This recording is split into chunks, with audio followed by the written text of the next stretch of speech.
Hello everyone, I am Gaurav and your watching my YouTube channel physics पाठशाला। तो भाई जो आज का टॉपिक है this for class 12, the chapter name is ray optics and the topic is combination of lenses. Clear है भाई? अच्छा, कॉम्बिनेशन ऑफ लेंसेज में हम क्या करेंगे, दो कंडीशन पढ़ेंगे अलग अलग। एक तो जब लेंसेज एक दूसरे के कांटेक्ट में हो और एक जब वो किसी डिस्टेंस पर रखे हो। क्लियर है बात? तो नंबर फर्स्ट कंडीशन है when lenses placed very close to each other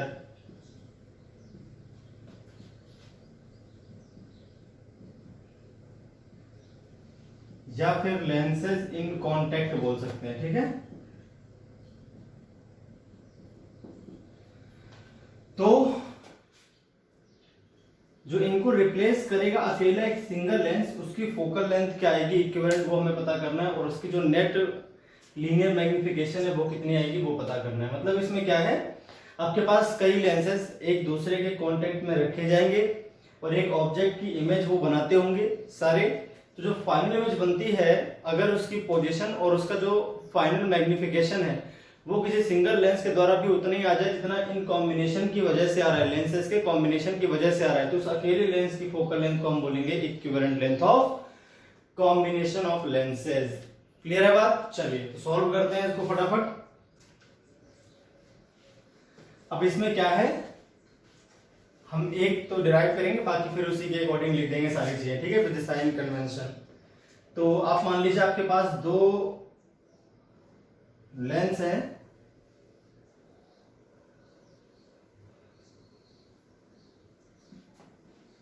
ये हो गया मान लीजिए लेंस L1, ये L2, इसकी जो फोकल लेंथ है वो F1 मान लिया आपने, इसकी फोकल लेंथ F2 मान ली, दोनों ही कॉन्वेक्स मान लिए मैंने अभी। अगर ये कॉनकेव होगा तो बाद में इसकी वैल्यू -F2 पुट कर देंगे। ठीक है, अब मान लीजिए आपके पास कोई एक ऑब्जेक्ट है,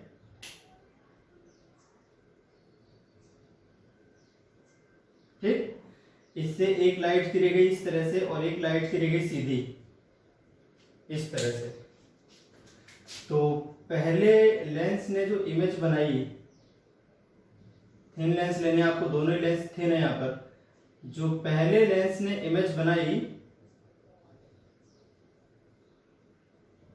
वो मान लीजिए यहां कहीं बनती, अगर देखिए ये तो बिना पाथ में चेंज हुए आगे बढ़ जाएगी क्योंकि ऑप्टिकल सेंटर की ओर जा रही है, सीधी निकल जाएगी, और ये वाली थोड़ा सा बेंड होगी, कन्वर्ज होगी। कॉन्वेक्स लेंस का काम होता है कन्वर्ज करना, तो इसने कन्वर्ज कर दिया, यहां कहीं इमेज बना the final I1 object O की। फाइनल नहीं है, ये इमेज फॉर्म्ड बाय लेंस 1 है, इमेज फॉर्म्ड बाय लेंस 1 है। तो भाई जो इमेज होगी I1 formed by lens L1, ठीक है, लेंस L1 ने अपनी जो इमेज बनाई वो I1 पर बनाई। ये जो इमेज I1 है, it acts as an object for lens L2। क्यों? ये रे और ये रे इस लेंस के लिए काम करती हैं इंसिडेंट रेज का, और जहां पर भी मिलेंगी वो हो जाएगी ऑब्जेक्ट। ठीक है, तो जिधर से आ रही है उस तरफ नहीं मिल रहा, मतलब रियल ऑब्जेक्ट नहीं है, इस तरफ मिल रही है, मतलब ये वर्चुअल ऑब्जेक्ट है। तो जो I1 है, image formed by lens L1 of object O, जो कि I1 है, acts as an object, virtual object for lens L2। अब ये इसकी दोबारा इमेज बना देगा और कन्वर्ट कर देगा थोड़ा सा, तो इसने कन्वर्ट किया और यहां कहीं आकर फाइनली आपको रेस को मिला दिया, तो ये हो गई आपकी फाइनल इमेज I। अब चूंकि दोनों लेंस थिन है, ठीक है, तो डिस्टेंस को हम यहां से मान लेते हैं इनके मिड पॉइंट से बिल्कुल एग्जैक्टली, चाहे इसके O1 से लिए चाहे O2 से, आपकी डिस्टेंसेस सेम आने वाली, क्योंकि दोनों ही लेंस बहुत थिन है। ये आपको ध्यान रखनी बात, यहाँ पर जो लेंसेज आपको लेने हैं वो थिन लेने हैं और ये एक दूसरे के कांटेक्ट में रखे होंगे, दोनों के ऑप्टिकल सेंटर बहुत कम दूरी पर होंगे। तो किसी भी डिस्टेंस को चाहे इसके ऑप्टिकल सेंटर से मेजर किया जाए चाहे इसके ऑप्टिकल सेंटर से मेजर किया जाए, इट विल बी सेम। तो मान लेते हैं U तो है हमारे पास ऑब्जेक्ट फ्रॉम लेंसेज, और V1 हो गई जो इमेज I1 बनाई थी पहले लेंस ने, और V2 हो गई, सॉरी V हो गई सीधे फाइनल इमेज की डिस्टेंस दोनों लेंसेज से, वो चाहे यहाँ से मेजर कर लीजिए, चाहे यहाँ से और चाहे यहाँ से, बात वही आनी क्योंकि थिन लेंसेज आपने ले रखे हैं। ये डिस्टेंस जो ऑब्जेक्ट यू और बी है उसके कंपैरिजन में O1 और O2 के बीच की दूरी बहुत कम है, तो उस केस में उसको इग्नोर किया जा सकता है। तो फॉर लेंस L1 कर लेते हैं पहले।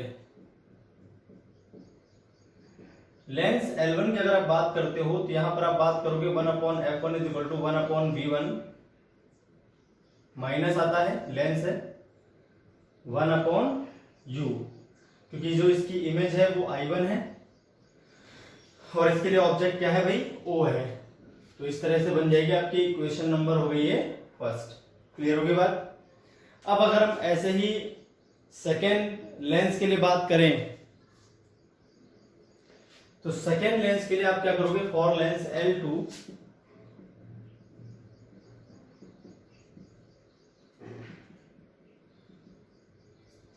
1/f2 करते हैं। देखिए इसके लिए ये ऑब्जेक्ट है और ये इमेज है। For lens L2 I1 acts as an object and I acts as an image। तो यहां पर आपके पास आ जाएगा 1/v माइनस 1/v1। अब दोनों इक्वेशंस को अगर आप ऐड कर लेते हो, ठीक है भाई, दोनों इक्वेशंस को अगर ऐड कर लिया जाए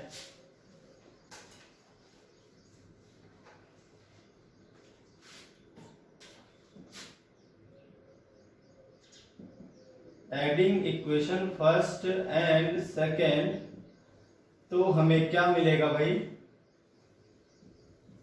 1/f1 plus 1/f2 is equal to क्या हो जाएगा आपके पास 1/v माइनस 1/u। क्लियर है। अगर ये आ गई क्वेश्चन नंबर थर्ड। अब अगर इन दोनों के कॉम्बिनेशन को हमने रिप्लेस कर दिया बाय सिंगल लेंस जिसकी फोकल लेंथ को हमने मान लिया f equivalent, same object same distance पे रखी गई इस लेंस से, इसने उसकी इमेज v डिस्टेंस पर ही बना दी फाइनल।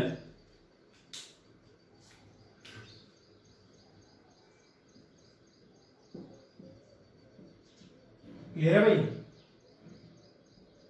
इस तरह से बना दी इसने। तो इसके लिए अगर हम करते हैं 1/f equivalent is equal to 1/v minus 1/u equation number 4, तो फ्रॉम थर्ड एंड फोर्थ क्या दिखेगा आपको,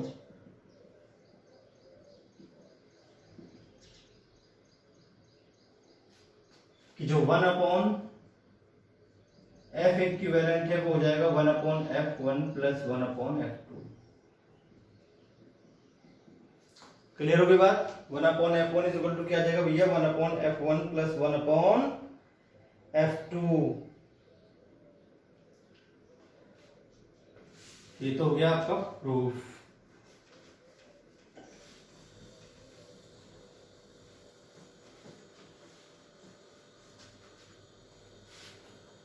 मोर देन टू लेंसेज,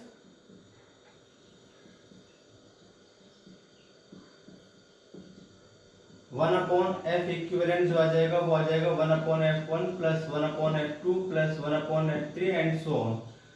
ज्यादा नंबर ऑफ लेंसेज नहीं करने हैं वरना काफी थिक हो जाएगा, फिर हमें इक्विवेलेंट लेंस कहां पर रखना है ये भी निकालना पड़ सकता है। ठीक है, तो 2 या 3 या 4 ही लेंस आएंगे, बहुत ज्यादा लेंस भी नहीं आते इसमें, सारे के सारे थिन होने चाहिए और जो ऑब्जेक्ट है वो उनसे काफी डिस्टेंस पर होने चाहिए ताकि उनके ऑप्टिकल सेंटर्स के जो बीच की डिस्टेंस है वो ऑब्जेक्ट के डिस्टेंस के कंपैरिजन में बहुत कम हो जाए। अब अगर आप ध्यान से देखो तो 1/f क्या होता है, पावर।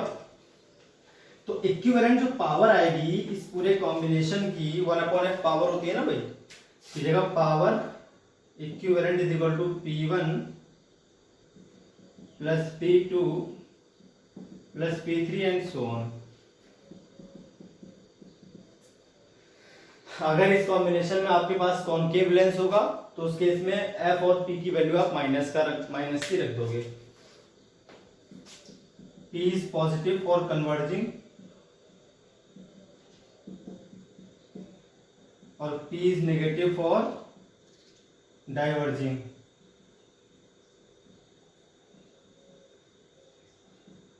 डाइवर्जिंग का मतलब कॉनकेव, कन्वर्जिंग का मतलब कॉन्वेक्स। अगर उनका खुद का रिफ्रैक्टिव इंडेक्स सराउंडिंग्स के रिफ्रैक्टिव इंडेक्स से ज्यादा होता है तो ऐसा ही होता है। एयर में अगर कॉन्वेक्स और कॉनकेव को रख दिया जाए तो कॉन्वेक्स कन्वर्ज करता है, कॉनकेव डाइवर्ज करता है। तो उसी हिसाब से उनकी पावर ली जाती है।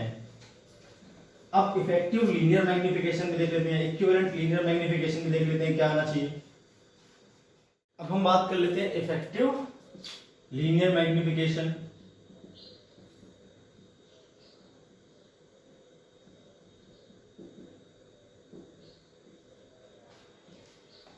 इसमें कैसे करेंगे भाई, इफेक्टिव लीनियर मैग्निफिकेशन को किस तरह सॉल्व किया जाएगा। आपके पास जो लेंस L1 और L2 थे, तो मान लेते हैं जो M1 आया वो आ जाएगा आपका H1 अपॉन HO, जहां H1 साइज ऑफ इमेज है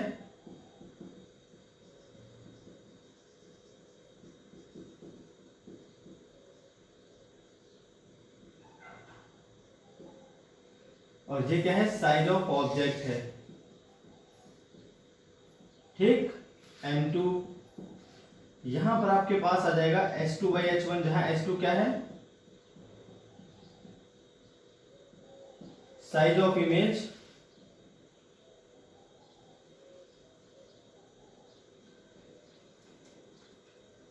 size of final image,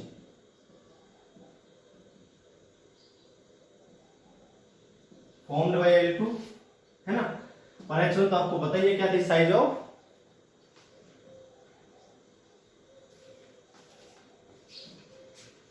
image I1 formed by lens L1 था। और ये जो है H1 जो है इसके लिए काम करता है, लेंस L2 के लिए काम करता है एज एन ऑब्जेक्ट। तो यहाँ H1 डिवाइड इसलिए किया गया क्योंकि ऑब्जेक्ट की तरह ट्रीट करता है फॉर लेंस L2। यहाँ पर ऑब्जेक्ट तो रियल ऑब्जेक्ट होगी, यहाँ पर जो ऑब्जेक्ट होगी लेंस L2 के लिए वो इमेज जो लेंस L1 ने बनाई है वही काम करती है as an virtual object for lens L2। अब टोटल मैग्निफिकेशन जो आएगा M, वो क्या हो जाएगा भैया, फाइनल इमेज अपॉन में ऑब्जेक्ट,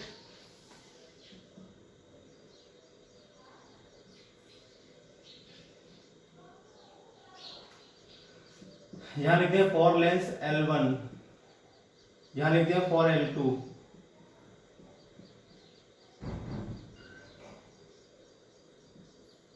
यहां फॉर इक्विवेलेंट लेंस। ठीक, तो इक्विवेलेंट लेंस के लिए तो फाइनल इमेज H2 हो जाएगी, मतलब फाइनल इमेज और रियल ऑब्जेक्ट काम करेगी, उसमें कोई इंटरमीडिएट इमेज तो बनेगी नहीं। तो ये आ गया आपके पास। अब इसमें क्या करोगे आप, H1 से डिवाइड कर दो और H1 से मल्टीप्लाई कर लो, ये क्या आ जाएगा, M1 मल्टीप्लाई M2। तो जो M इक्विवेलेंट होता है वो दोनों के लीनियर मैग्निफिकेशन के मल्टीप्लाई के बराबर आता है। ये भी आपको ध्यान रखना है, अगर दो से ज्यादा लेंस होंगे तो इसी प्रकार से M1 into M2 into M3 हो जाएगा। क्लियर है बात। तो ये हो गया भैया आपके पास फॉर्मूला जब लेंसेज को कांटेक्ट में रखा जाए तब के लिए। तो एक आध दो न्यूमेरिकल्स भी कर लेते हैं, एक पे लगे हाथ, फिर आगे बढ़ते हैं। जब लेंसेज को किसी डिस्टेंस पे रखा जाए तब हम किस तरह से फॉर्मूले निकालते हैं।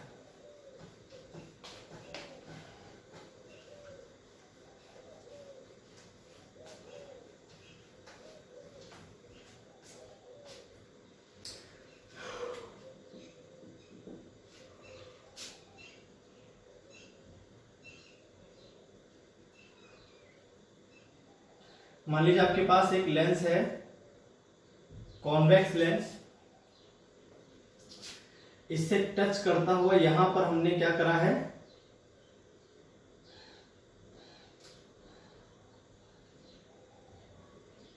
इस तरह से एक लेंस ले लिया है। ठीक है, ये आपका, ये तो इक्वी कॉन्वेक्स लेंस था,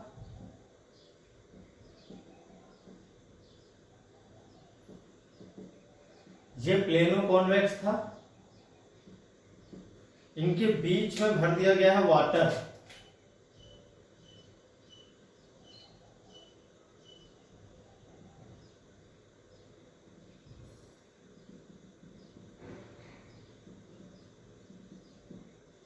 इनके बीच में क्या भर दिया गया भैया, वाटर। वाटर का जो रिफ्रैक्टिव इंडेक्स है वो दे रखा है 4/3। इसका जो रिफ्रैक्टिव इंडेक्स है μ1 और जो इसका रिफ्रैक्टिव इंडेक्स है μ2। μ1 दे रखा है 3/2 और ये दे रखा है आपको 1.1 या 1.3 मान लेते हैं, ठीक है, म्यू 2। फाइन, और जो इनकी रेडियस वगैरह है वो भी देख लेते हैं। इसकी जो रेडियस है वो मान ली 10 सेंटीमीटर, और जो इसकी रेडियस है इस साइड वाली वो भी आपको दे रखी है 10 सेंटीमीटर। यहां तो इनफाइनाइट आएगी, आपको पता होगा, ठीक है।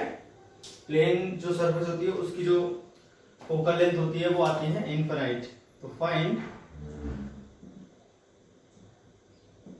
Equivalent focal length of combination of lenses.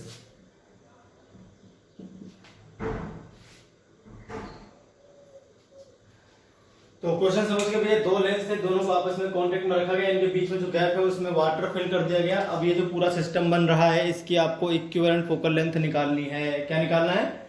Equivalent focal length आपको इनकी पता करनी है। म्यू1 म्यू2 और म्यू डब्ल्यू आपको दे दिया मैंने, और जो इनकी रेडियस थी, इक्वी कॉन्वेक्स में दोनों तरफ की रेडियस बराबर होती है, और प्लेनो कॉन्वेक्स में एक ही रेडियस है, वो दे रखी है 10 सेंटीमीटर। क्लियर होगी बात? चलिए देखते हैं सॉल्यूशन क्या आएगा इसका। भाई सॉल्यूशन कैसे करेंगे वो भी देख लें आप ध्यान से।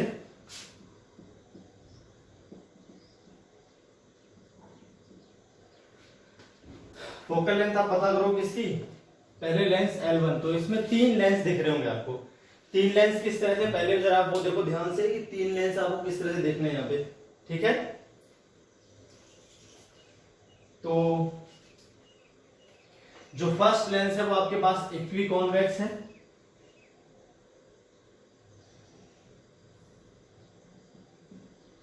सेकेंड जो लेंस बनेगा वो आपको कुछ इस तरह से हो जाएगा, ये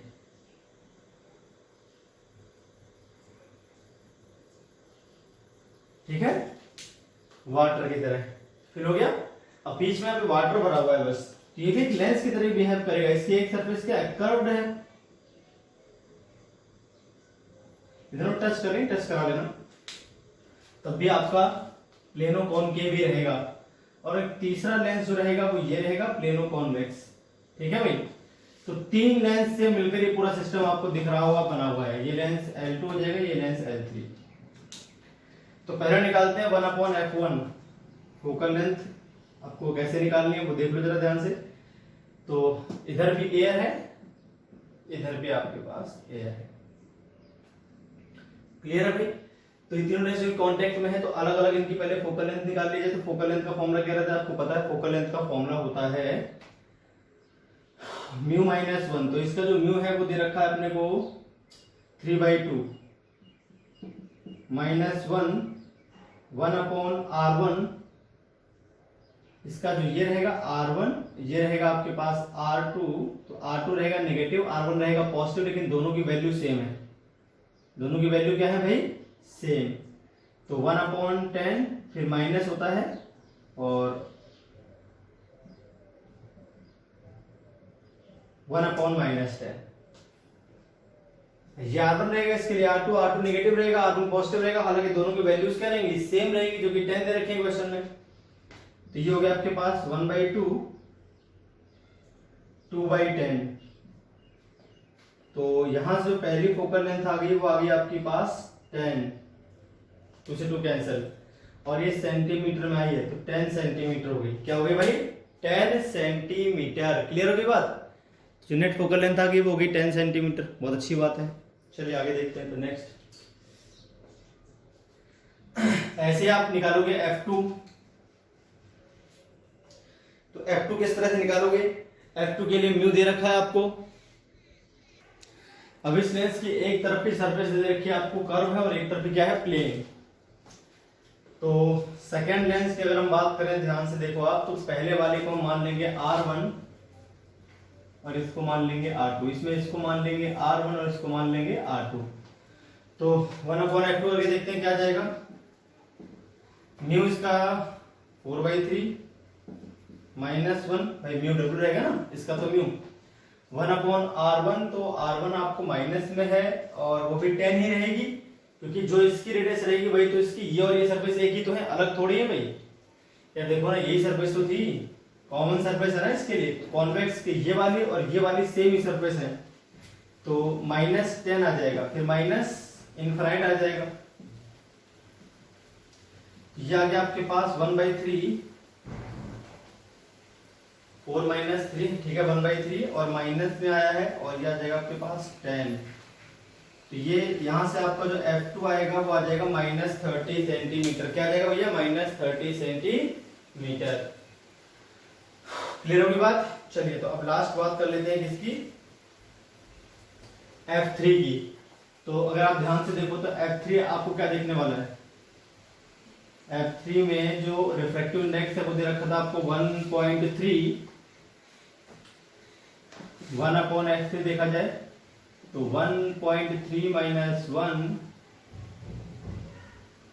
और यहां से आपके पास जो है आ जाएगा 1/∞ पहले वाली रेडियस और दूसरी वाली माइनस की रहेगी, -1/10 रहेगी। 10 दे रखी है मैंने तो 10 ही ले लेंगे इसको भी, 0.3 और यह आ जाएगा मल्टीप्लाई 1/10, माइनस माइनस प्लस का हो जाएगा तो यह आ जाएगा 3/100 1/F3। इस हिसाब से F3 आपका आ गया 100/3 सेंटीमीटर, ये भी सेंटीमीटर में। तो F1 F2 F3 निकाला है, ठीक है। चलिए तो सीधे इनको ऐड कर लेते हैं, बात हो गई खत्म। तो जो 1/F इक्विवेलेंट आएगी वो क्या आ जाएगी, 1/F1 + 1/F2 + 1/F3 आपका आंसर आ जाएगा।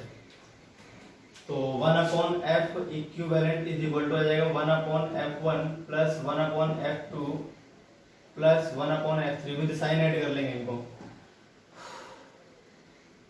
तो यहां से अगर हम देखें 1/10 - 1/30 और ये हो जाएगा +3/100। 1/F3 करना उल्टा हो जाएगा, 3/100 हो जाएगा। क्लियर है बात? तो इन सभी का एलसीएम देखें तो 300 दिख रहा है मुझे, यहाँ पर आ जाएगा आपके पास 30, यहाँ पर आ जाएगा -10 और यहाँ पर तो 9 हो जाएगा। भाई कोई कैलकुलेशन मिस्टेक हो जाएगी तो अपने आप सही कर लेंगे, करने का तरीका आपको सिखा दिया मैंने क्या है। तो यहां से जो F इक्विवेलेंट आएगा वो हो जाएगा 300, 39 - 10 29 सेंटीमीटर आंसर हो गया। अगर पावर निकालनी है तो पावर इक्विवेलेंट देख लो। पावर निकालते समय आपको ध्यान रखना है, आपको हमेशा मीटर में कन्वर्ट करना पड़ेगा क्योंकि डायोप्टर में उसकी यूनिट दी जाती है। तो 1/F इक्विवेलेंट 300/29। तो पावर भी मैं निकाल दे रहा हूँ, हालांकि पूछा नहीं है, क्वेश्चन में पूछा जाता है तो आपको इस तरह से करना है पावर को, लेकिन जब निकालोगे तो 1/F इक्विवेलेंट करते समय आपको ध्यान रखना है F आपका कैसे होना चाहिए, मीटर में। ये पावर आपको हमेशा डायोप्टर में दिया हुआ आंसर। तो पावर इक्विवेलेंट आपके पास आ जाएगी 29/300 1 सेंटीमीटर दे रखे, और 1 सेंटीमीटर में 1/100 होते हैं मीटर, तो 29/300 मल्टीप्लाई हो जाएगा आपके पास 100, तो 29/3 डायोप्टर आपका आंसर आ जाएगा P इक्विवेलेंट। 1 सेंटीमीटर में 1/100 मीटर होते हैं, तो 1/मीटर को हम बोलते हैं डायोप्टर। अभी हो गया 1/मीटर, 1/मीटर आपका डायोप्टर हो जाएगा, आंसर आपका आ जाएगा। तो इस तरह से आपको सॉल्व करना था क्वेश्चन, ठीक है। तो ऐसे क्वेश्चन आएंगे तो आप सिंपली बिल्कुल आसानी से सॉल्व कर पाओगे, इसमें कुछ खास बताने का और समझाने का है नहीं।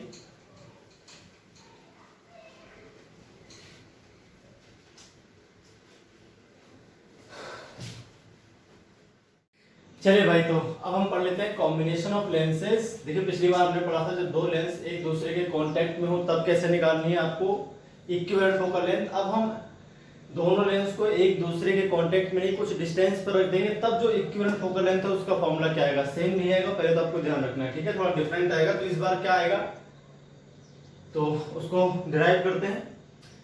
इसके पिछले वाला जो फॉर्मूला मैंने ड्राइव किया उसको आपको तभी अप्लाई करना है जब दो लेंस एक दूसरे के कांटेक्ट में हो। अब की बार जो ड्राइव होगा इसमें जो कंडीशन है, दो कंडीशन रहेंगी, वो भी आप देख लो। इसमें केस फर्स्ट रहेगा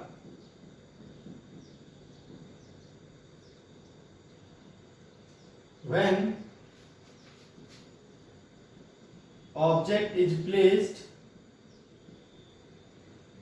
at infinity, ऑब्जेक्ट जो है आपका वो इन्फिनाइट पर, ठीक है। अच्छा, इस पूरे को समझने के लिए पहले आपको एंगल ऑफ डेविएशन के बारे में कुछ बातें बता दूं। एंगल ऑफ डेविएशन कैसे निकलता है फ्रॉम अ सिंगल लेंस, उसी का हम यूज करने वाले हैं इस डेरिवेशन में। तो इसे समझने से पहले आपको एंगल ऑफ डेविएशन समझना पड़ेगा, तो उसको मैं एक बार समझा देता हूं, फिर आप इसके डेरिवेशन को समझेंगे, ठीक है।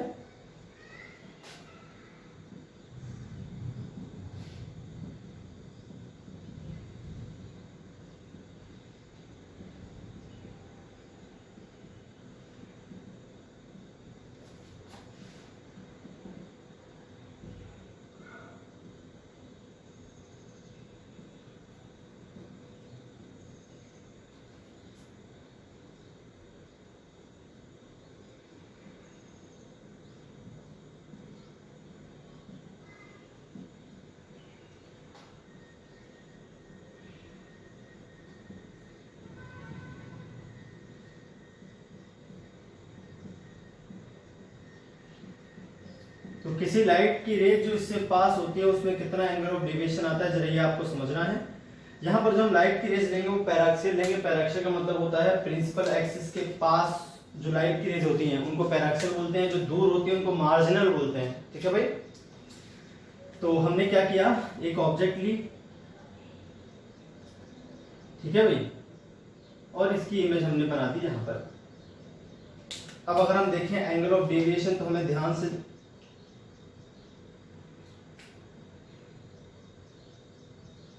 ये होगा एंगल ऑफ डेविएशन। लाइट की रेज किस तरफ जा रही थी भैया, इस तरफ जा रही थी, फाइनली वो इस तरफ आ गई, मुड़ गई, ठीक है। इसको मान लेते हैं H, और ये हो गया आपके पास V, मान लीजिए ये हो गया आपके पास U। यहां पर मान लेते हैं अल्फा, यहां पर मान लेते हैं बीटा।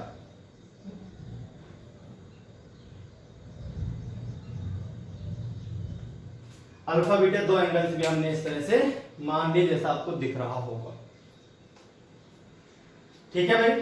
तो यहां से अगर आप ध्यान से देखो तो del is equal to alpha plus beta आएगा, इसमें तो कोई दो राय नहीं। डेल इज इक्वल टू क्या आ जाएगा भैया, अल्फा प्लस बीटा। ध्यान से अगर हम ट्रायंगल में देखें, del is equal to alpha plus beta, ये तो हमने देख लिया फ्रॉम फिगर। चलिए पहले तीन लिख देते हैं from,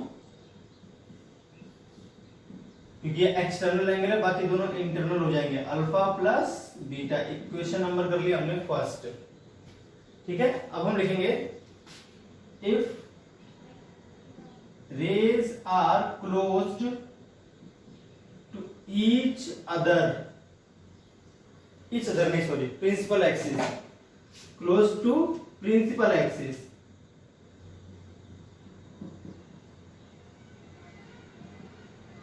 then alpha and beta will be very small। और अगर अल्फा बीटा स्मॉल होंगे तो उस केस में जो आपका tan अल्फा है, अल्फा जो है वो tan अल्फा के बराबर होगा। और tan अल्फा अगर आप ध्यान से देखो तो h अपॉन माइनस यू के इक्वल है, इस तरफ है इसलिए माइनस यू लगा दिया मैंने, ठीक है। बीटा क्या आ जाएगा भाई, ट्रायंगल के नाम रख सकते हो, चाहो तो नाम रखना, चाहो तो नाम रख लो, कोई दिक्कत नहीं है। मान लीजिए ये आपके पास O है ऑब्जेक्ट, इसका नाम रख लेते हैं B, इस पॉइंट का नाम रख लेते हैं A, और इस पॉइंट का नाम रख लेते हैं I। तो उस केस में आ जाएगा ये AB अपॉन में AO, AB अपॉन में AO, और AB को हम बोलेंगे H, और इसको बोल देंगे minus you by sine convention. Beta आपका tan बीटा के इक्वल आएगा, ये हो जाएगा AB अपॉन में AI, जो कि हो जाएगा आपके पास H अपॉन में V, H अपॉन में V हो जाएगा, ठीक है भाई। हेडिंग आपकी पढ़ी हुई है। डेल निकालना मैं सिखाता हूं आपको, फिर उस डेल का इस्तेमाल कर लेंगे हम फटाफट। Hence del is equal to क्या भैया, alpha plus beta. Alpha plus beta करेंगे तो h upon minus u plus h upon v हो जाएगा। यहां से अगर हम h कॉमन लेंगे तो 1 upon v minus 1 upon u हो जाएगा। और किसी भी लेंस के लिए 1 upon v minus 1 upon u उसकी फोकल लेंथ के बराबर होता है, इसका मतलब डेल आ जाएगा एच अपॉन में एफ। यानी वो रेज जो प्रिंसिपल एक्सिस के बहुत पास हो उनमें जो एंगल ऑफ डेविएशन आता है वो एच अपॉन एफ के बराबर आता है। किसी भी सिंगल लेंस से आपको ये बात ध्यान रखनी है, angle of deviation in the path of a ray from a lens is equal to H upon में एफ। शर्त क्या है, जो आपकी रे है वो प्रिंसिपल एक्सिस के पास होनी चाहिए, बहुत ज्यादा दूर नहीं होनी चाहिए। ठीक है, इस तरह से पास होनी चाहिए, पास में। तो अगर अल्फा आपका छोटा है, अल्फा बीटा का मतलब कि बहुत प्रिंसिपल एक्सिस के पास में, तो उस केस में आपके पास ये फॉर्मूला वैलिड है। अब हम करते हैं दो लेंसेज के थ्रू, आपको समझाता हूं पूरी किस तरह से हम डेरिवेशन करेंगे। तो ये तो आपको समझ में आ गई बात। हम डेल सीधे फॉर्मूला यूज करूंगा मैं, del is equal to H upon f. ये बात आपको ध्यान रखनी है, del is equal to H upon f सीधे मैं डायरेक्ट फॉर्मूला यूज करूंगा। अब हम देखते हैं दो अलग अलग लेंसेज को लेकर क्या कंडीशन बन रही है। ठीक है भाई,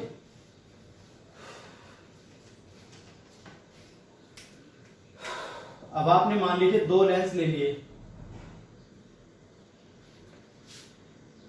जो एक दूसरे से कुछ दूरी पे रखे हैं, और उस दूरी को मैंने मान लिया स्मॉल डी। क्या मान लिया भाई, स्मॉल डी।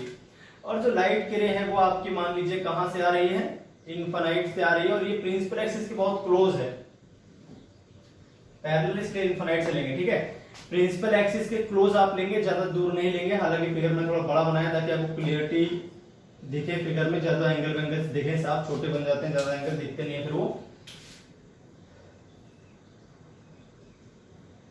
इस तरह से ये लाइट की रे हो गई डेविएट। अगर हम ध्यान से देखें तो यहाँ पर जो लाइट की रे थी वो इस तरह से जाने की कोशिश कर रही थी, तो यहाँ जो एंगल बना उसको हमने मान लिया del one, angle of deviation produced by lens L1।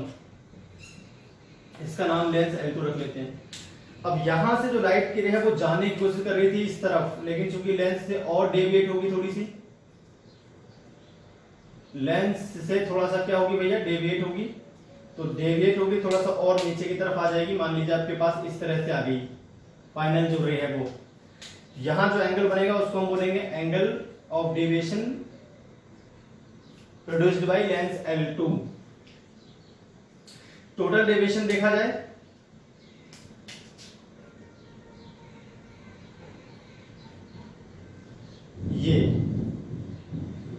ये आपका डेल हो जाएगा टोटल डेविएशन। कैसे, लाइट की रे भैया इस तरफ जाने की कोशिश कर रही थी, अगर मेरी थोड़ी बहुत टेढ़ी बड़ी लाइन हो तो अपने आप सही कर लेना, ये लाइन पैरेलल सीधी ऐसे जाने की कोशिश कर रही थी। फाइनली जो लाइट की रे है फाइनल रे वो इस तरफ जा रही है, मतलब ये स्टार्टिंग वाली इनिशियल इंसिडेंट रे की डायरेक्शन और ये फाइनल, दोनों के बीच जो एंगल बनेगा उसको बोलेंगे टोटल एंगल ऑफ डेविएशन। ठीक है, डेल वन क्या है, एंगल ऑफ डेविएशन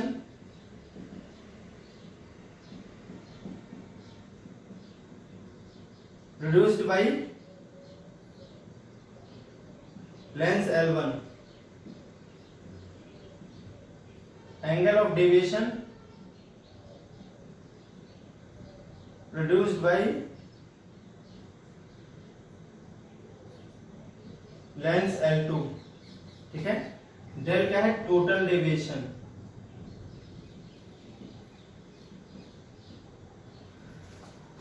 क्लियर हो गई बात।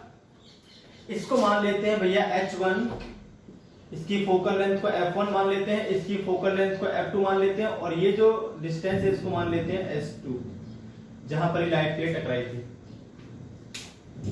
जो कि आपके पास H1 और ये क्या है आपके पास दे रखा है इतना, ये आपका H2। ठीक है, अभी हम पीछे पड़ गए हैं, आपको ध्यान रखना है अलग अलग रेज है अगर तो कहां पर रे टकराई थी वो हाइट और इसकी फोकल लेंथ का रेशियो एंगल ऑफ डेविएशन के बराबर आता है। तो फ्रॉम फिगर अगर हम देखें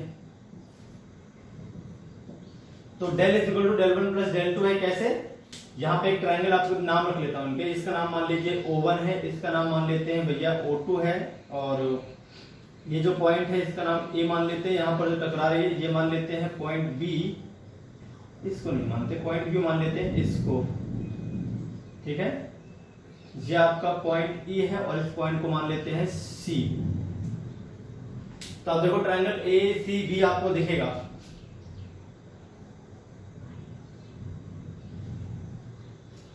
ये पॉइंट था बी, ये पॉइंट था ए और ये पॉइंट था सी।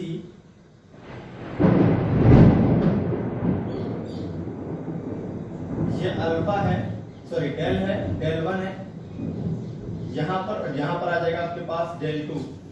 वर्टिकली अपोजिट एंगल है, ये डेल 2 रहेगा तो यहाँ पर भी क्या बनेगा, डेल 2 तो बनेगा। ये ट्रायंगल मैंने बना रखा है अलग से, वहां पर दिख रहा होगा आपको। तो डेल इज इक्वल टू क्या है, डेल 1 प्लस डेल 2। डेल 1 किसके बराबर आना चाहिए, h1 अपॉन f1 के बराबर। डेल 2 किसके बराबर आना चाहिए, h2 अपॉन f2 के बराबर। अगर ये रेस जो है वो बहुत पास है प्रिंसिपल एक्सिस के, तो शर्त हम लिख देंगे, let rays are close to principal axis. क्योंकि रेस जो है वो प्रिंसिपल एक्सिस के बहुत क्लोज है, तो उस केस में आपके पास यही तो आएगा जो मैंने लिख दिया है, h1 upon f1 plus h2 upon में f2। क्लियर है बात। इसको जरा इक्वेशन नंबर फर्स्ट कर लेते हैं थोड़ी देर के लिए और समझते हैं एक बात। अब इस ट्रायंगल में देखो, आप जिस ट्रायंगल का मैं नाम लिखूंगा उसमें देखना आप ध्यान से जरा।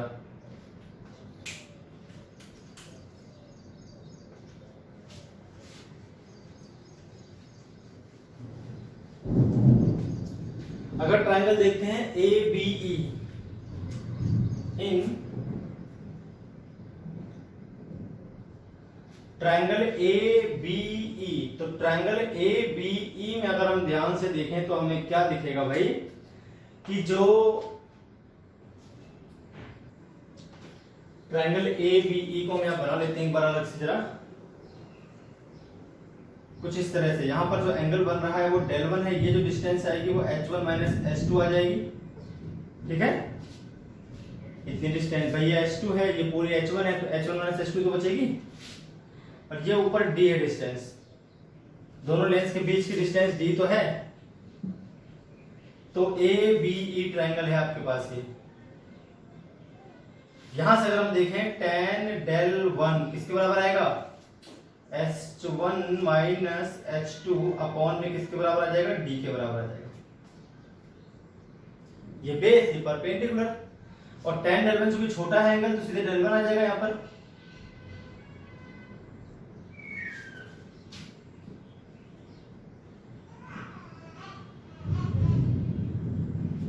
डेल 1 क्या रहेगा, स्मॉल रहेगा। ठीक है, अगर बहुत पास रहती है तो ज्यादा बड़ा डेविएशन नहीं आता। प्रिंसिपल एक्सिस पे जीरो डेविएशन आता है, इसके ऊपर कम रहता है। जितना आप मार्जिनल रेस पे आओगे उतने ज्यादा डेविएशन आएगा, जितना नीचे आओगे उतने कम डेविएशन आएगा। तो रेस क्योंकि मैंने प्रिंसिपल एक्सिस के बहुत क्लोज लिए, तो डेल 1 क्या रहेगा आपका, छोटा ही रहेगा। तो डेल 1 किसके बराबर था, h1 अपॉन f1 के बराबर था कि नहीं था भाई। h1 अपॉन f1 बराबर आ जाएगा h1 माइनस h2 अपॉन में d।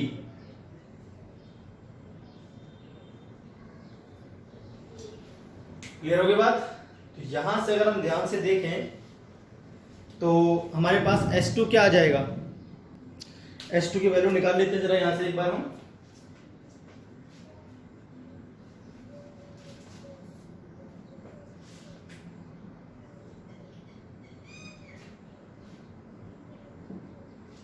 H2 is equal to आ जाएगा आपके पास D into H1 upon F1 और माइनस, सॉरी H1 माइनस ये आएगा ना, D को उधर मल्टीप्लाई कर लेंगे, H1 को उधर H2 उधर शिफ्ट कर लेंगे, और ये आ जाएगा आपके पास H1 माइनस जी H1 अपॉन F1। इस तरह से आ जाएगा आपके पास H2 की वैल्यू। पुटिंग इन फर्स्ट कर लेते हैं भैया, जो मैंने ये इक्वेशन बनाई है इसमें पुट कर लो, तो यहां से क्या आ जाएगा आपके पास, डेल इज इक्वल टू क्या आ जाएगा, तो डेल इज इक्वल टू आपके पास आ जाएगा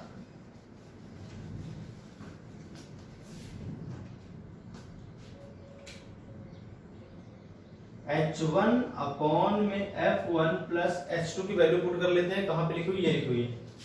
तो H1 अपॉन F2 हो जाएगा एक तरह से, minus D H1 upon F1 F2, ये तो जाएगा। H2 की वैल्यू पुट कर लो आप, H2 की वैल्यू पुट करोगे F2 का डिवाइड इसमें हो जाएगा और इसमें हो जाएगा। ठीक है, हो गया ना। H2 अपॉन H2 करके देख लो, यहाँ पर F2 आ जाएगा, यहाँ पर F2 आ जाएगा। तो ये आ गया आपके पास डेल। इक्वेशन नंबर सेकंड ये अपने काम आएगी। अब आपको क्या करना है, एक लेंस लेना है, मेरी बात ध्यान से सुनेंगे। एक लेंस लेना है और आपको यहां पे रखना है इक्विवेलेंट लेंस मान लेंगे उसको। हम क्या मान लेंगे, इक्विवेलेंट लेंस। इस पूरे को मिटा दूं, तो आपको नोट कर लें आप पहले इसको। अब इक्विवेलेंट लेंस तो लेना ही है और उसको रखना कहां पर है, ये भी आपको याद रखना है। डेल आपको याद रखना है, मैंने डेल भी बता दिया आपको, 1/f1 प्लस 1 फिर माइनस j अपॉन में f1 f2 आएगा। ठीक है, अब आप जरा ध्यान से देखो कि जो आपको लेंस रखना है वो रखना कहां पर है, वो भी देखना है भाई। यहां रखना है आपको लेंस, जो इक्विवेलेंट लेंस रखना है इस जगह पे। तो आपका एक ऐसा लेंस है जो वही काम कर देगा अकेला, जिसको अगर यहां पे रखा जाए, ये इक्विवेलेंट लेंस रहेगा आपके पास। ठीक है, सेकेंड लेंस, ये इक्विवेलेंट लेंस यहीं पे रखना है, कहीं और नहीं रख सकते, गलत हो जाएगा। इसको कहीं और आप रख ही नहीं सकते, क्योंकि यही तो डेल बन रहा है। तो अगर लाइट की रेज मान लीजिए इस तरह से आती है पैरेलल, लाइट की जो रेज है मान लीजिए पैरेलल आती है ऐसी, तो यहां से ये सीधे डेल इस तरह से मुड़ जाएंगे और डायरेक्ट वहीं पर जाकर इमेज बनेगी जहां पर बन रही थी। तो अगर ये अकेला डेल कर पाए, देखिए यहां पर ये इंसिडेंट रे थी और ये हो गई फाइनल रे। तो अकेला लेंस जो है फाइनल रे, उसके लिए ये हो जाए और इंसिडेंट ये हो जाए, तो उसको यहीं पे रखना पड़ेगा ना इस जगह पे। जब आप उसको यहां रखोगे तो उसका जो डेविएशन आ जाएगा डेल आ जाएगा। यानी अकेला जो लेंस है वो डेविएशन डेल प्रोड्यूस कर सकता है। दोनों मिलाकर कर रहे हैं, किसके साथ, इनफिनाइट रखी ऑब्जेक्ट के साथ। ये अकेला लेंस कर रहा है, लेकिन इसको रखना यहीं पर पड़ेगा, कहीं और आप नहीं रख सकते। इसकी पोजीशन आपको यहीं रखनी पड़ेगी जहां पर ये सी है। ये पॉइंट आपका सी रहेगा, ये आपको ध्यान रखना है। ठीक है, ये आपके पास आ गया इक्विवेलेंट। अब देखिए तो H1 ही रहेगी ना, और इसकी फोकल लेंथ को मान लेते हैं F equivalent.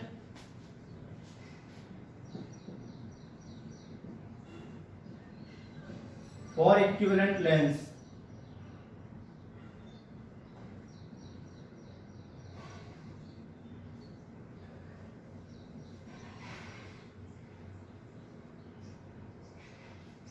placed at a distance EC, ये C लिखते हैं ना,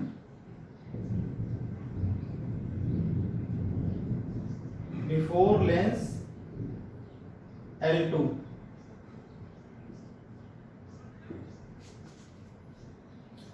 देखिए यहां पे रखा हुआ है C डिस्टेंस पे रखा हुआ है from second lens. Second lens से C की डिस्टेंस पे रखना है आपको इक्विवेलेंट लेंस। उसकी फोकल लेंथ अगर F EQ मान ले तो इसके लिए क्या आ जाएगा, इसके लिए डेल बराबर क्या आ जाएगा, डायरेक्ट H1 अपॉन में F EQ। Equation number third. तो फ्रॉम सेकंड एंड थर्ड आप कर लेना।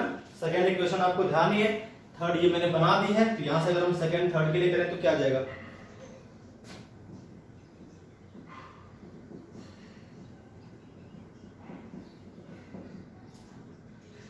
तो फ्रॉम सेकंड एंड थर्ड अगर हम करते हैं, तो सेकंड एंड थर्ड अगर हम करेंगे तो हमको मिल जाएगा H1 अपॉन में F equivalent is equal to H1 upon F1 plus H1 upon F2 minus DH1 upon F1 into F2।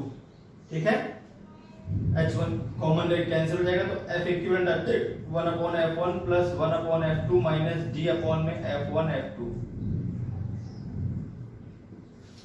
ये हो जाएगा आपके पास इक्विवेलेंट। लेकिन ये केवल तभी वैलिड है जब आपके जो ऑब्जेक्ट है वो इनफिनाइट पर हो।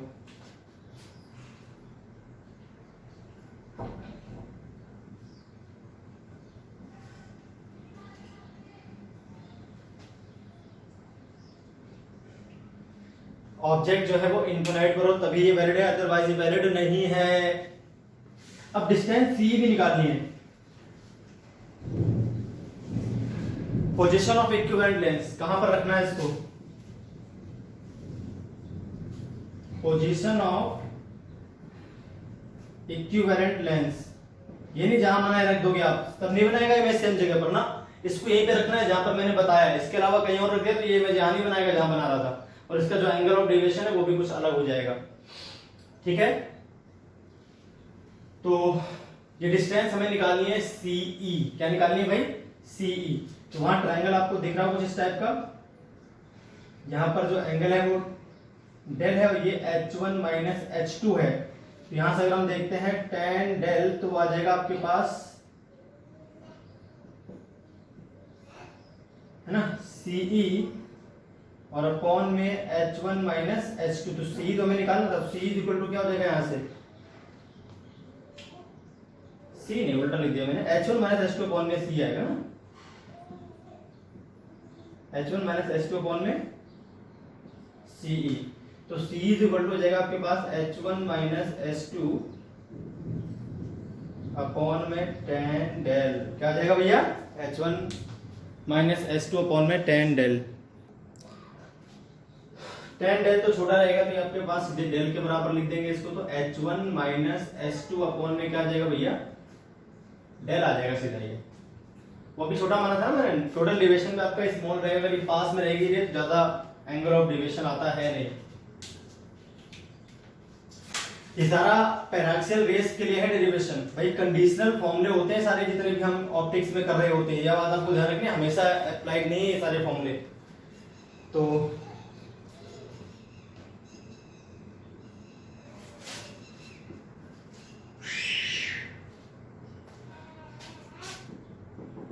आपने H1 माइनस H2 भी याद होगा आपको, मैंने निकाला था इस ट्रायंगल से ABE से, तो ABE से H1 माइनस H2 आपका आया था D इंटू H1 अपॉन में F1 के बराबर, है ना, और होल अपॉन में आ जाएगा आपके पास H1 अपॉन F इफेक्टिव, या इक्विवेलेंट, फोकल लेंथ इक्विवेलेंट, है ना, ये आ जाएगा आपके पास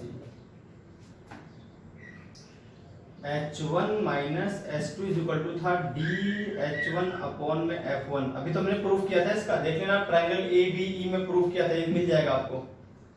तो यहां से आपके पास जो फॉर्मूला आ जाएगा वो आ जाएगा D into F equivalent upon में F1, ये आ गया CE। ये लो इस डिस्टेंस पे रखना है। तो ये क्वेश्चन टाइप का हो गया आपके पास, सीधे इस पे न्यूमेरिकल आएंगे तो आप सीधे फॉर्मूला यूज कर लोगे, इनफिनाइट पे रखोगे ऑब्जेक्ट तो आप डायरेक्ट ये फॉर्मूला यूज कर लेना, कोई दिक्कत वाली बात नहीं है, F इक्विवेलेंट आपका निकल आएगा। तो इस तरह से हम ये सॉल्व करते हैं ये वाला जो केस था जहां पर इनफिनाइट पर ऑब्जेक्ट रखी थी। अगर ऑब्जेक्ट आपकी इनफिनाइट पर ना हो तो फिर आपको अलग अलग करना पड़ेगा, उसके लिए कोई शॉर्ट फॉर्मूला नहीं आएगा, फिर तो आपको अलग अलग लेंस लेकर ही करना पड़ेगा।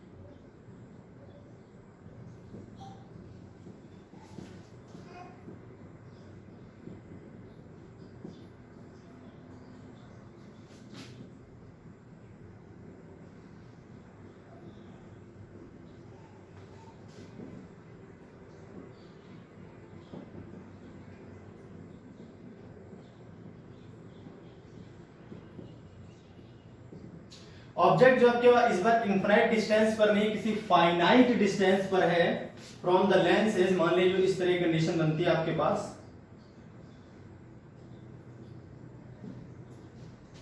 ये d दूरी है,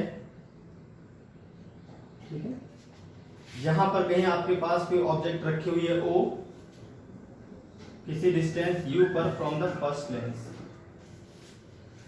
तो इसको इसमें कोई आपके पास F इक्विवेलेंट का फॉर्मूला नहीं निकल कर आएगा, इसमें आपको अलग अलग सॉल्व करना पड़ेगा। भाई क्या करना पड़ेगा, अलग अलग लेंसेज के लिए सॉल्व करना पड़ेगा। इसमें लेंस L1 की जो इमेज होगी वो L2 के लिए ऑब्जेक्ट का काम करेगी, और इस तरह से आपको अलग अलग बार लेंस इक्वेशन लगानी पड़ेगी।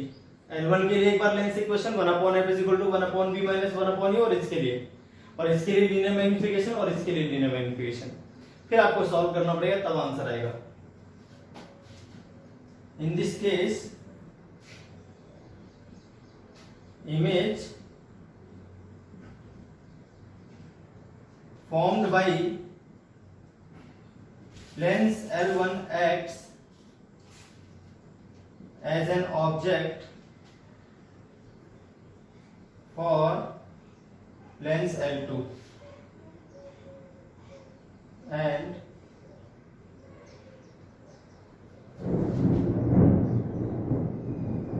lens equation is applied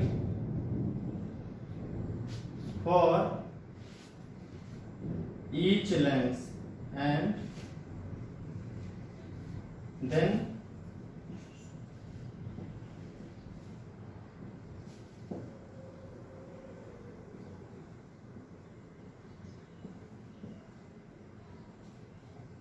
obtained। आपको हर लेंस के लिए अलग अलग करना पड़ेगा, इसके लिए कोई शॉर्टकट नहीं। जैसे आप पीछे करते हैं ऐसे लेंस L1 से करेंगे, फिर L2 से करेंगे, 4-5 लेंस दे रखे, सबकी अलग अलग करनी पड़ेगी आपको। तो उसके लिए कोई शॉर्टकट तरीका नहीं रहेगा, आपको लेंथी प्रोसेस ही करना पड़ेगा। दो के लिए है शॉर्टकट तरीका। अगर कॉन्टेक्ट में रखें तो आप सभी लेंस को हटा के सीधे एक लेंस लगा सकते हो, सीधे उसको भी निकाल दो, वही फाइनल इमेज हो जाएगी डायरेक्ट। और एफ इक्विवेलेंट तब भी निकाल सकते हैं जब आपकी इनफिनिट से आ रही हो लाइट की रेज और एक दूसरे से डी डिस्टेंस पर रखे हो, पर ये क्लोज हो गई ऑब्जेक्ट किसी भी एक लेंस के, तो उस केस में फिर कोई फॉर्मूला नहीं बनता हमारे पास, फिर हमें अलग अलग ही सॉल्व करना पड़ेगा। क्लियर हो गई बात? चलिए एक आध दो क्वेश्चन देख लेते हैं लगे हाथ, तो आपको बात समझ में आ जाएगी।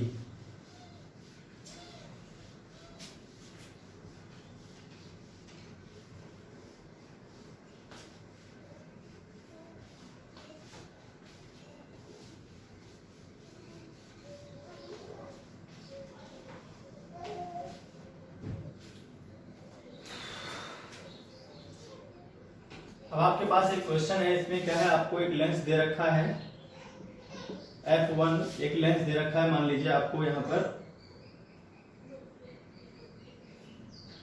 f2 जो है वो -10 सेंटीमीटर है, f1 जो है वो +20 सेंटीमीटर है। इनफिनाइट से लाइट की रेज आ रही हैं, ठीक है। इन दोनों के जो बीच की दूरी है इसको मान लेते हैं 10 centimetre. Find equivalent focal length, ठीक है। तो आपके पास डायरेक्ट फॉर्मूला है, कुछ खास बात नहीं करना है। 1/f इक्विवेलेंट क्या आ जाएगा, 1/f1 प्लस 1/f2, ठीक है, और -d अपॉन में f1 f2। साइन भी यहाँ रखने होते हैं, आपको ध्यान रखना है। तो जो f1 है वो आपके पास 20 है प्लस का, क्योंकि वो कॉन्वेक्स था। जो f2 है वो -10 है, तो -10 हो जाएगा यहाँ पर, यहाँ प्लस हो जाएगा अपने आप, क्योंकि d तो आपको सिर्फ वैल्यू दे रखी होगी, f1 f2 में एक माइनस का और एक आगे माइनस लगा हुआ है इस जगह पे, तो प्लस हो जाएगा अपने आप। क्या आ जाएगा आपके पास 10 × 20। एक तरह से हो गया 1/20, 1/20, 10 से 10 कैंसिल हो गया, तो 1/20 1/20 हो गया 2/20 माइनस 1/10, इस तरह से आ गया आपके पास 0। 1/f इक्विवेलेंट क्या आ गई 0, यहां से f इक्विवेलेंट क्या आ जाएगी भैया, इनफिनिट आ जाएगा आपके पास। f इक्विवेलेंट क्या आ गई, इनफिनिट आ गई। बिल्कुल सिंपल, इस तरह से आप सॉल्व कर सकते हो इजीली। और लास्ट वाले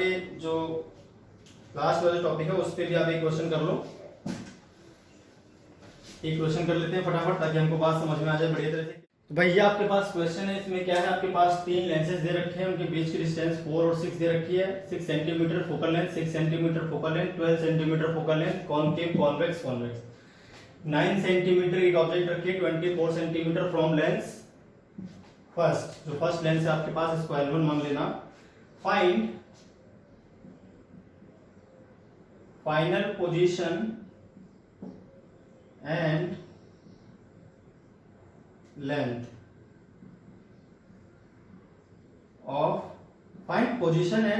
ऑफ फाइनल इमेज।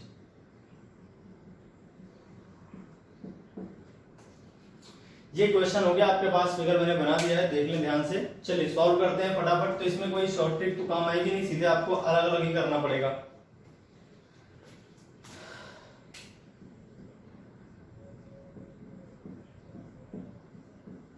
फॉर सीधे आप मत लगा देना इसमें एफ इक्विवेलेंट टच नहीं कर रही है, टच भी नहीं कर रहे और इन्फिनिट से भी नहीं है ऑब्जेक्ट, तो फिर भैया अलग अलग करना पड़ेगा, अपने पास कोई भी इसका शॉर्टकट मेथड नहीं है। फॉर लेंस L1 इसको मान लेते हैं, L1 इसको मान लेते हैं, L2 इसको मान लेते हैं, L3। तो U जो आ रहा है आपका -24 दे रखा है, F जो है वो +6 कॉन्वेक्स है इसलिए, तो V निकाल लेते हैं। 1/V होता है 1/F + 1/U फॉर लेंस, तो 1/F दे रखा है 1/6 - 1/24 हो जाएगा। यहां से आपके पास 1/V जो है वो आ जाएगा कुछ तो भी 24 हो गया इनका एलसीएम, 4 - 1 3 आ जाएगा, तो V आ गया आपके पास 8 सेंटीमीटर। 8 सेंटीमीटर की दूरी पर बनेगी पहले वाले की जो इमेज है वो, किससे, पहले लेंस से। तो पहले लेंस अगर 8 सेंटीमीटर पर बनेगी, दूसरे वाले से प्लस में तो उस तरफ बनेगी, प्लस में तो इस तरफ बनेगी भाई, पहली जो इमेज बनेगी वो। एंड इसका अगर हम देखें लीनियर मैग्निफिकेशन, तो m1 क्या होता है, size of image h2 upon में आ जाएगा h1 v अपॉन में u, ठीक है, इसमें सीधे प्लस में रहता है। तो h2 क्या रहेगा, निकालना है। यहां से अगर हम देखें तो h2 आ जाएगा अपने पास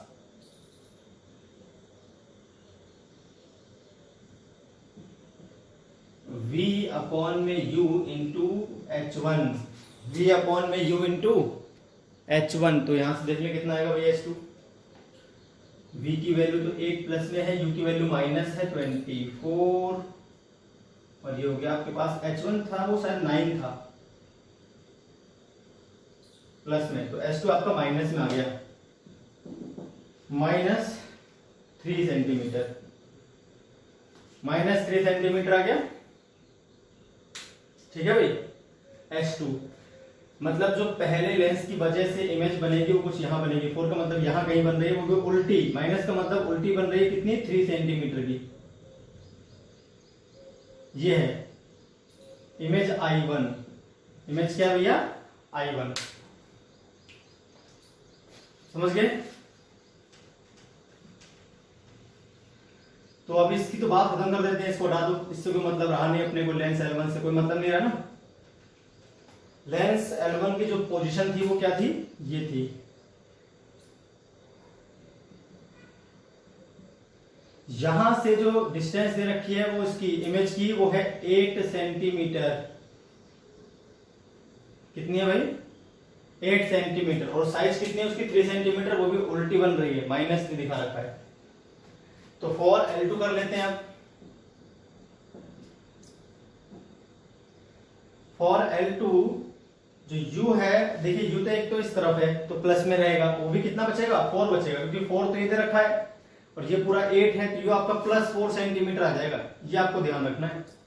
और जो इसकी F है वो -6 सेंटीमीटर है, जो फोकल लेंथ है इसकी, तो इसकी अगर हम निकालते हैं V तो कितना आ जाएगा, -1/6 और +1/4, 24 - 4 + 6, यहां से आपके पास जो V आ जाएगी वो आ जाएगी 12, और वो भी प्लस में, +12 सेंटीमीटर, कितने, +12, नहीं इससे 12 सेंटीमीटर की दूरी पर, प्लस का मतलब इस तरफ ही बनेगी जिस तरफ इमेज थी भाई, बात समझ आ गई। U आपका +4 हो गया, +4 होगी इस तरफ है ना भाई। I1 जो है acts as an image, sorry I1 acts as an object for lens L2, जो इमेज थी फर्स्ट लेंस की वो इसकी लिए तो ऑब्जेक्ट काम करेगी, और इसकी जो ऑब्जेक्ट है वो इससे 4 सेंटीमीटर की दूरी पर है, वो भी इस तरफ, जिस तरफ से रेज आ रही है उस तरफ ही है, ऐसे उसी डायरेक्शन में पोल से, ऑप्टिकल सेंटर से, तो सेम डायरेक्शन में तो प्लस ले लेंगे हम, रेज ऐसे ट्रेवल कर रही है ना, और ऑप्टिकल सेंटर से इस तरफ डिस्टेंस मेजर होगी तो प्लस में, इस तरफ तो माइनस में, फोकल लेंथ आ रहा है कॉनकेव, इसलिए माइनस में लगानी पड़ेगी आपको। तो V आ गया आपका पास +12 सेंटीमीटर। यहां से अगर हम देखते हैं इसका लीनियर मैग्निफिकेशन, यहां से देखें अगर हम H2 अपॉन में H1 V अपॉन U लगाएं, तो H2 हमें निकालना है, V आ जाएगा आपके पास 12 अपॉन में U कितना था, +4 ही था इस बार तो, और ये आपके पास माइनस है -3, तो H2 इस तरह से आपके पास आ जाएगा कितना, -9 सेंटीमीटर। -9 का मतलब फिर उल्टी इमेज बना देगा ये, ठीक है। -9 का मतलब जैसी थी, माइनस का मतलब नीचे की ओर है ना, तो -9 यहाँ आ जाएगा। अब इससे 12 सेंटीमीटर की दूरी पर लेनी है आपको, जो इमेज लेनी है वो। तो इसको हटा देते हैं, अब इसकी जरूरत तो रही नहीं, इसको हटा दो, फालतू हो गया ये। इमेज I1 भी किसी काम की नहीं रही, क्योंकि उसकी जो इमेज बनेगी वो अपने काम आएगी। अब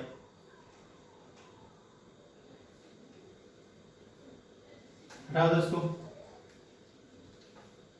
F1 जो था आपके पास, हाँ यहाँ पर जो था वो 12 सेंटीमीटर था, वो तो काम का था। F3 था 12 सेंटीमीटर। तो यहां से 12 सेंटीमीटर की दूरी पर आपकी इमेज बनेगी, वो भी माइनस में दिखा रखा है, नीचे की तरफ 9 सेंटीमीटर लंबी। वापस से 9 सेंटीमीटर ये इमेज I2 है, और जो इसकी दूरी है फ्रॉम लेंस टू वो 12 सेंटीमीटर है, और इन दोनों के बीच की दूरी क्या है भैया 6 सेंटीमीटर। तो इससे जो डिस्टेंस बचेगी, अब जो ये I2 है इसके लिए करेगी ऑब्जेक्ट का काम, इससे डिस्टेंस बचेगी 6 सेंटीमीटर बचेगी। I2 acts as an object for lens L3।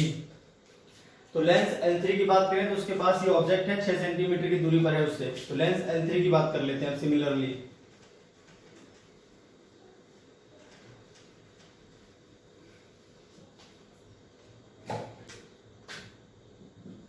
L3 की बात कर ली जाए, U +6 सेंटीमीटर आता है इसका, जो फोकल लेंथ है वो +12 आ रही है, तो यहां से अगर हम 1/b निकालेंगे तो 1/12 माइनस 1/6 हो जाएगा, ये आपके पास बचेगा -1/12। ठीक है, तो v कितना आ गया इस बार, -12 सेंटीमीटर आ गया। -12 का मतलब भैया इससे तो इस तरफ बनेगी इमेज, फाइनल इमेज माइनस का मतलब इस तरफ बनेगी, फाइनल इमेज जो बनेगी वो -12 पे, कहां से, लेंस थर्ड से।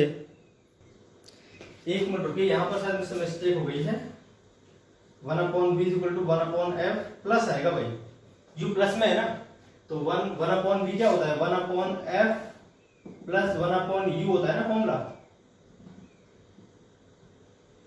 तो 1/f प्लस 1/u करूंगा तो फॉर्मूला देखिए ये आएगा, थोड़ी गड़बड़ हो गई, -12 नहीं आएगा इसका मतलब, तो क्या आएगा, कैलकुलेशन देख ले भाई अपने आप।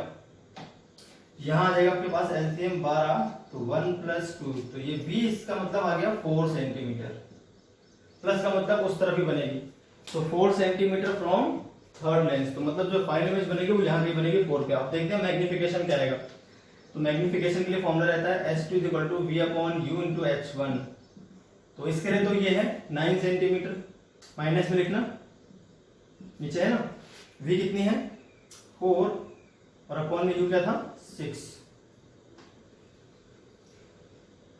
तो -3 3 या 9 3 2 तो 2/3, 2 से इधर कटेगा 3, एक मिनट रुकिए, 2 × 3 लिख देते हैं इसको, 9 4 6 आ जाएगा ऊपर है ना, -6, तो S2 क्या आ जाएगा भैया आपके पास -6 सेंटीमीटर फाइनली।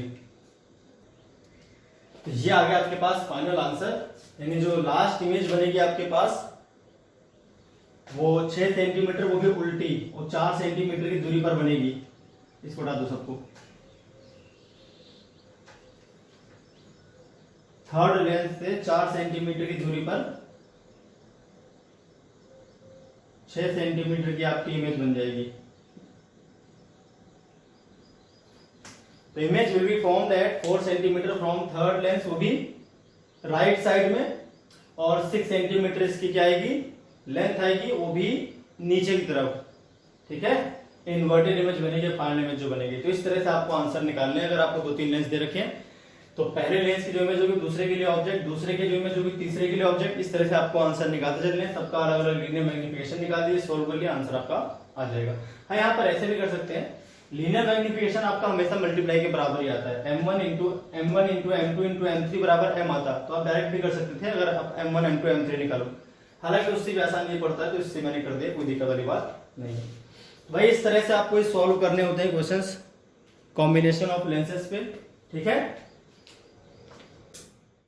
तो आई होप आपको सारी बातें समझ में आ गई होंगी, कब आपको कौन सा फॉर्मूला यूज करना है, अगर क्लोज है एक दूसरे के, टच में है, लेंसेज, तो आपको सीधे 1/f1 plus 1/f2 plus 1/f3 कर देना है, कोई दिक्कत वाली बात नहीं है। एक दूसरे से d डिस्टेंस पर है, पर इनफाइनाइट पर है ऑब्जेक्ट, तो 1/f1 plus 1/f2 minus d/f1 into f2 कर देना है। और अगर अलग अलग दूरी पर भी हैं और ऑब्जेक्ट भी आपके इनफाइनाइट करनी है तो फिर आपको इस तरह से सॉल्व करना पड़ता है। ये था कॉम्बिनेशन ऑफ लेंसेज पे आज का वीडियो लेक्चर। ऑलरेडी काफी लंबा हो चुका है, तो जो बचे हुए टॉपिक है उनको हम नेक्स्ट वीडियो लेक्चर में कवर करेंगे। आज के लिए इतना ही, फिर मिलते हैं नेक्स्ट वीडियो लेक्चर में।